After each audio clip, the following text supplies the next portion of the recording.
भाभी को देखभाल के लिए भेज दीजिए। क्या कहा डॉक्टर ने राधिका बेटा? कुछ नहीं मम्मी जी, बस वही पुराना जवाब कि अब तो जब भगवान चाहेगा तभी आपकी गोद हरी भरी होगी, क्योंकि आप और राहुल दोनों ही पूर्ण रूप से स्वस्थ हैं। तो फिर बेटा डॉक्टर के ऊपर विश्वास करके सब कुछ भगवान पर छोड़ दो। समय बड़ा बलवान है, वही सब कुछ संभालेगा।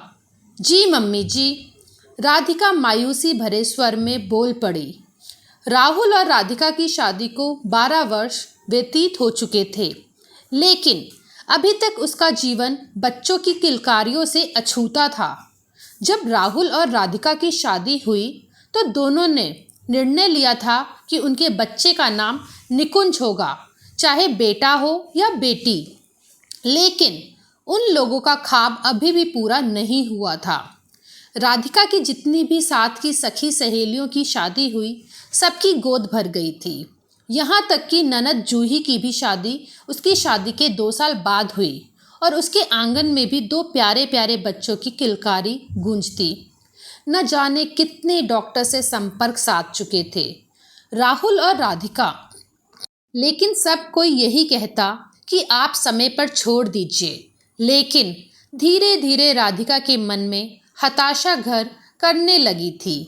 मोहिनी भी अपनी बहू का कुम्हलाया सा चेहरा देखकर उदास हो जाती, लेकिन राधिका के सामने बिल्कुल जाहिर नहीं करती, बल्कि उसको उल्टे धैर्य बंधाती।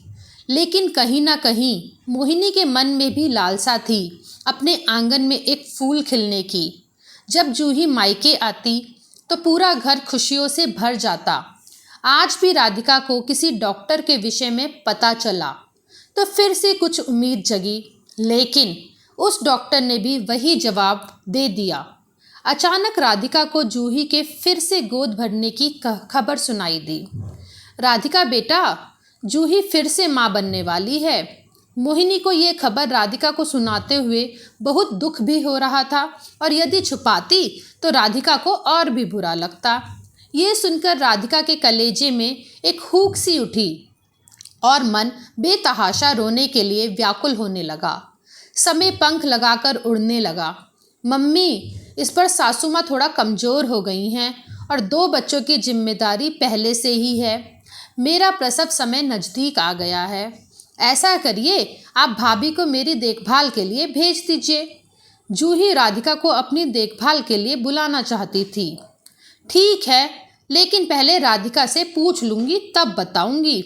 राधिका बेटा, जूही तुम्हें अपने पास बुला रही है, क्या जाओगी? मम्मी जी, चली जाऊँगी। पहले तो राधिका ने मना करने की सोची, लेकिन कुछ सोचकर हाँ कर दी। अगर नहीं जाऊँगी तो दीदी सोचेंगी कि मैं उनकी खुशी में खुश नहीं हूँ। नियत समय पर जूही को अस्पताल ले जाया गया। अचानक राधिका को अंदर से नन्हे मुन्ने के रोने की आवाज़ सुनाई पड़ी। लगता है कि बच्चा हो गया। आप राधिका जी हैं? आपको अंदर जूही बुला रही है। भाभी, ये बच्चा आपका। जूही ने उठने का प्रयास करते हुए कहा। दीदी, ये क्या कह रही हैं आप? भाभी, मैं बिल्कुल ठीक कह रही हूँ। सचमुच? दीदी, राधिका के तो मुंह से मारे खुशी के बोल ही नहीं निकल रहे थे और आंखों से आंसुओं की अविरल धारा बह रही थी। हाँ भाभी, सचमुच। लेकिन भाभी प्लीज़, आप बिल्कुल भी मत रोइए। जूही राधिका के आंसू पोंछने लगी। लेकिन दीदी, नंदोई जी और आपकी सासू माँ।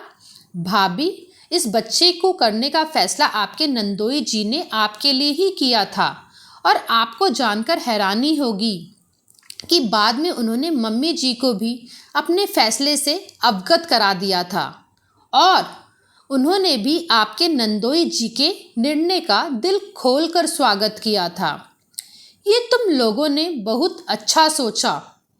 एक तड़पती माँ को ममता मिल जाएगी, और आज आपका बच्चा आपकी गोद में है। दीदी, मैं आपके एहसान मरते दम तक नहीं भूलूंगी। अब मैं जल्दी से राहुल और मम्मी जी को भी बता दूं। भाभी, आप बच्चे को गोद में लेकर बैठिए, वो लोग थोड़ी देर में यहाँ पहुँच जाएंगे। मैंने उनको सूचना दे दी है। दीदी देखिए, मेरा निकुंज आ गया है। हाँ, ये मेरी निकुंज ही है। राधिका बेतहाशा उसका मुंह चूमे जा रही थी। दीदी, आपके भैया और हम लोगों ने फैसला किया था कि हमारे पहले बच्चे का नाम निकुंज होगा, क्योंकि निकुंज का अर्थ मीठी मीठी इत्र की महक होता है और वो बच्चा हमारे जीवन को इत्र सा महकाएगा। लेकिन भगवान ने हमारी बगिया में फूल ही नहीं खिलाया। लेकिन आज आपने मेरे जीवन की बगिया को, हर ख्वाहिश को पूरा कर दिया। मेरे आंगन में भी अब मीठा मीठा इत्र जरूर महकेगा। थोड़ी ही देर में राहुल मोहिनी के साथ आ गया और जब उन लोगों ने जूही के त्याग के बारे में सुना तो वो लोग भी बेहद खुश हो गए और राधिका को इतना खुश देखकर तो बिल्कुल भाव विभोर ही हो गए। आज राहुल और राधिका मोहिनी के साथ निकुंज को लेकर अपने आशियाने में वापस आ रहे थे और उन दोनों को अपने जीवन में निकुंज का पहला कदम सपने से कम नहीं लग रहा था। वीडियो पसंद आए तो वीडियो को लाइक करें।